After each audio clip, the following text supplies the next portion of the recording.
ᱡᱚᱛᱚ ᱠᱚ ᱯᱨᱚभु ᱡᱤᱥᱩ ᱢᱟᱥᱤ ᱧᱩᱛᱩᱢ ᱛᱮ ᱡᱚᱦᱟᱨ ᱥᱟᱶᱛᱮ ᱤᱧᱟᱹᱜ ᱥᱟᱱᱛᱟᱞᱤ ᱵᱤᱥᱤ YouTube ᱪᱮᱱᱮᱞ ᱨᱮ ᱟᱯᱮ ᱥᱟᱱᱟᱢ ᱠᱚᱧ ᱟᱛᱟᱝ ᱮᱫ ᱵᱚᱱ ᱠᱟᱱᱟ।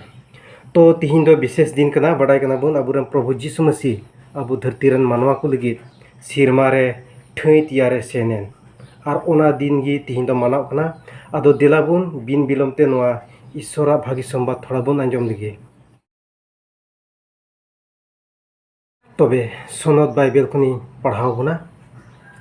जहने अलका भागी संबाद गेलपुन हटिंग और पहिल कली खन दोसार कली हबी जहन भागी संबाद 14 1 खन 3 हबी पढ़ाव बोना आदो जीसु मसीह ᱧᱩᱛᱩᱢ ते पढ़ाव बोना आपिया मन दो आलो खात बदा तापेमा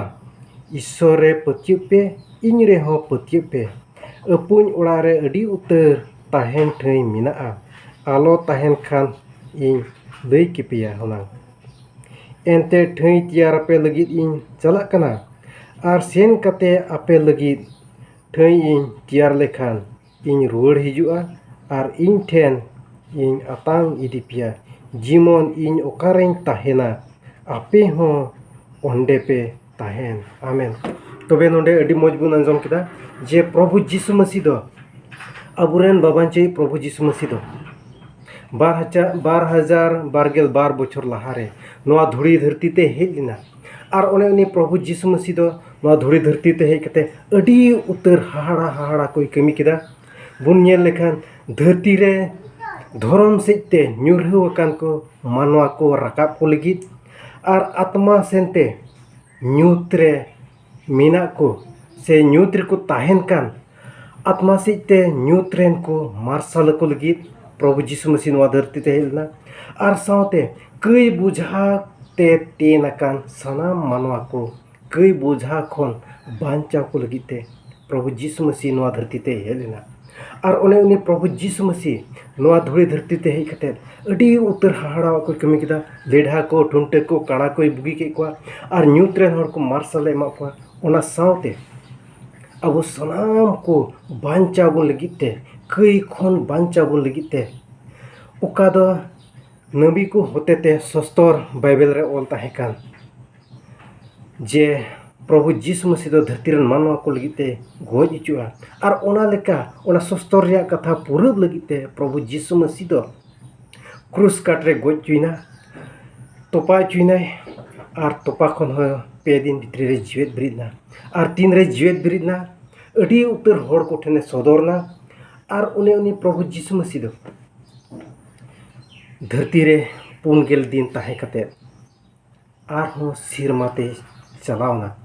बाइबल रे मेने कना नेल लेखान बोन अपॉस्टल कमी पुथी रिया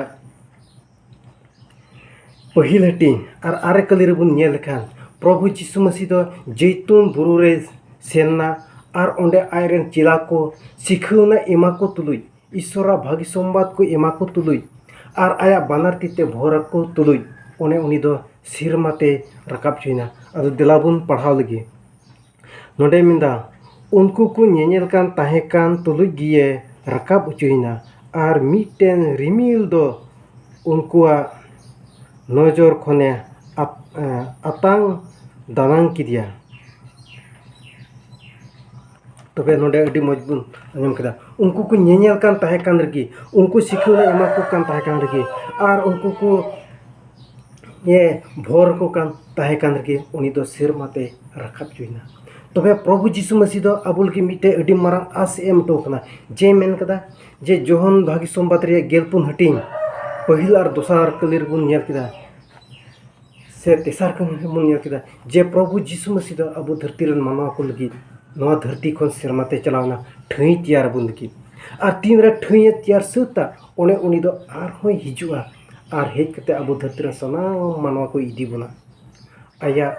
ठईते ओका दो ईश्वर बाबा मिनाय सोनो ठईते सिरमा राजते सिरमा रे राजस्टीते प्रभु जीसु मसीह दो इदी बुना अदो दिलाबुन उनी प्रभु जीसु मसीह कोय हर बुन तना ओने उनी प्रभु जीसु मसीह दो 3 रे ठई तियार सुता अबु धरती रन मानवा को लगी एंते मेना अडी उतर ठई मिना गया मेनखान आर हो